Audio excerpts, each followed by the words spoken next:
अगर आपने न्यूज में पढ़ा होगा, एक लॉयर को सुप्रीम कोर्ट में डांट पड़ी है इस बात पे कि वो एडवोकेसी और जर्नलिज्म दोनों साथ में परसू कर रहे हैं।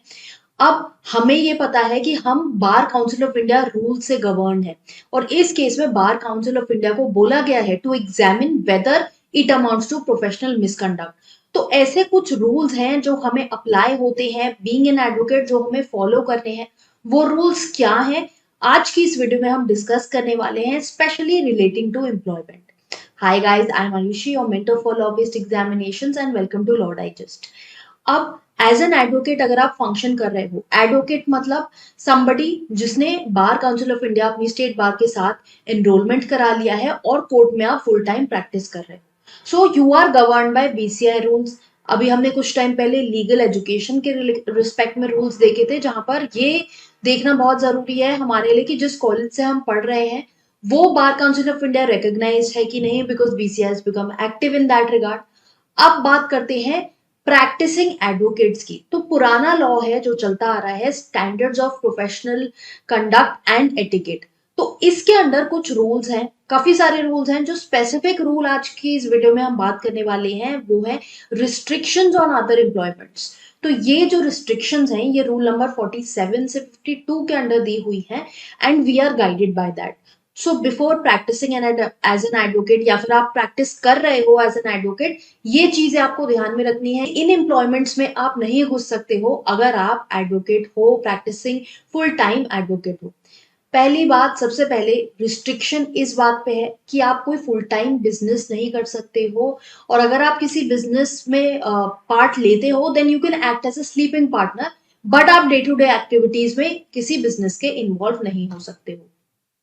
देन फर्दर, अगर आपका काम रोज कोर्ट जाना है तो आप chairman of board of directors या डायरेक्टर बन सकते हो किसी कंपनी फर्म के, but at the same time you should not be performing any executive function जो रोज के, अगेन जैसे बहुत ज्यादा इन्वॉल्वमेंट वाले काम है वो आप नहीं कर सकते हो। आप एमडी और सेक्रेटरी ऑफ कंपनी भी नहीं बन सकते हो। देन आप कोई फुल टाइम एम्प्लॉयमेंट नहीं ले सकते अपनी एडवोकेसी जॉब के साथ। आप किसी भी company, firm, individual, government organisation के साथ एक फुल टाइम सैलरीड एम्प्लॉयमेंट नहीं ले सकते हो अगर आप एज एन एडवोकेट हो।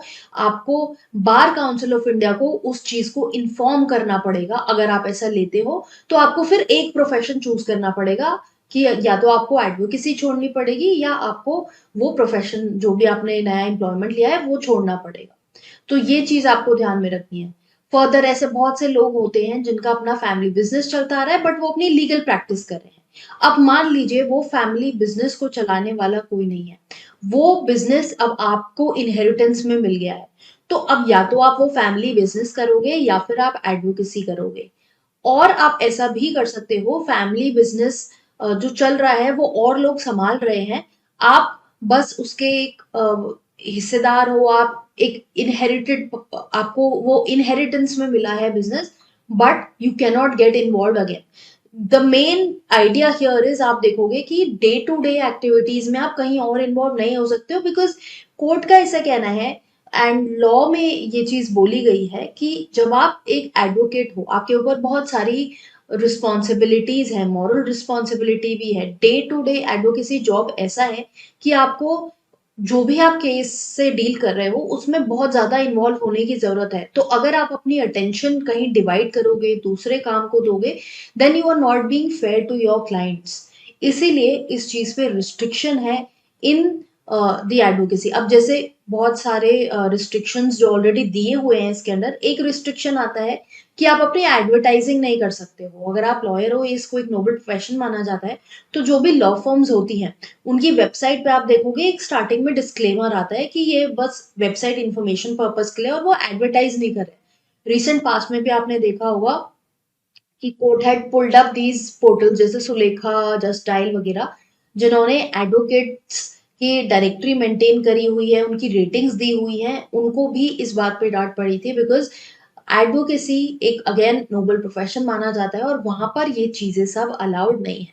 तो आप क्या कर सकते हो बीइंग एन एडवोकेट, अगर आपको किसी साइड थिंग में इन्वॉल्व होना है। सो लॉ क्या कहता है, आप पार्लियामेंट्री बिल्स रिव्यू कर सकते हो रेम्यूनरेशन के लिए, या फिर आप बुक्स एडिट कर सकते हो, कोचिंग प्रोवाइड कर सकते हो लॉ एग्जाम्स की, या फिर प्रेस वेटिंग कर सकते हो, क्वेश्चन पेपर सेट कर सकते हो, या फिर आप जर्नलिज्म कर सकते हो, teaching legal non legal subjects ये सब कर सकते हो, ब्रॉडकास्टिंग कर सकते हो। And at the same time अगर मान लीजिए कि इसके अलावा आपको कोई और पार्ट टाइम एम्प्लॉयमेंट लेना है, तो आपको उसके लिए बार काउंसिल ऑफ इंडिया का कॉन्सेंट लगेगा। आपको बार काउंसिल ऑफ इंडिया के कॉन्सेंट से ही आप वो चीजें कर सकते हो, प्रोवाइडेड कि वो आपके प्रोफेशनल जो ड्यूटीज हैं, जो वर्क है, उसमें कोई हिंड्रेंस नहीं कॉज कर रहा है, प्लस आपका जो प्रोफेशन है, लीगल प्रोफेशन, उसकी डिग्निटी के अगेंस्ट नहीं जाता है, तब आपको वो काम करने दिया जाएगा। So before becoming a full time practising advocate आपको इन चीजों का ध्यान रखना चाहिए। और अगर आप एडवोकेट ऑलरेडी हो और इन चीजों में मतलब किसी भी इस रूल का वायलेशन है, तो आपको इस चीज पे एकदम ध्यान देना चाहिए, बिकॉज चीजें अब जो लीगल प्रोफेशन है उसको काफी रेगुलेट किया जा रहा है, इवन एजुकेशन लेवल पे भी और प्रैक्टिस लेवल पे भी। सो अकॉर्डिंगली अगर आपको लग रहा है कि कहीं पे आपको कंफ्यूजन है, डाउट है, या तो आप हमसे रीच आउट कर सकते हो, और आप directly bar Council of India को भी ईमेल कर सकते हो, पूछ सकते हो, जान सकते हो। और मे बी उनके ऑफिसेस में भी जब हम जाते हैं एनरोलमेंट वगैरह कराते हैं, वहां पे लोग होते हैं, उनसे अगर आपको कोई क्वेरी है वो भी क्लियर आउट कर सकते हो। सो जस्ट इन केस आप ऑलरेडी लॉयर हो प्रैक्टिसिंग, या फिर आप लॉ परस्यू करना चाहते हो, और आप बहुत you want to stay cautious of anything कि जिससे आपके आगे जाके करियर में कोई इश्यूज ना आए, तो आप ये आई होप वीडियो आपके लिए बहुत हेल्प करी होगी। आप इसकी जो इंफॉर्मेशन है उसको जानो, उसको डिटेल में खुद से भी पढ़ो, और कोई और डाउट या क्वेरी है, you can reach out to us. We are available on different social media platforms. आप हमें यहाँ पर यूट्यूब पे भी सब्सक्राइब कर सकते हो, और इंस्टाग्राम पे भी हमें फॉलो कर सकते हो, ताकि जो भी अपडेट है लीगल इंडस्ट्री को लेके, एजुकेशन को लेके, वो आपको टाइम टू टाइम पता चलती रहे।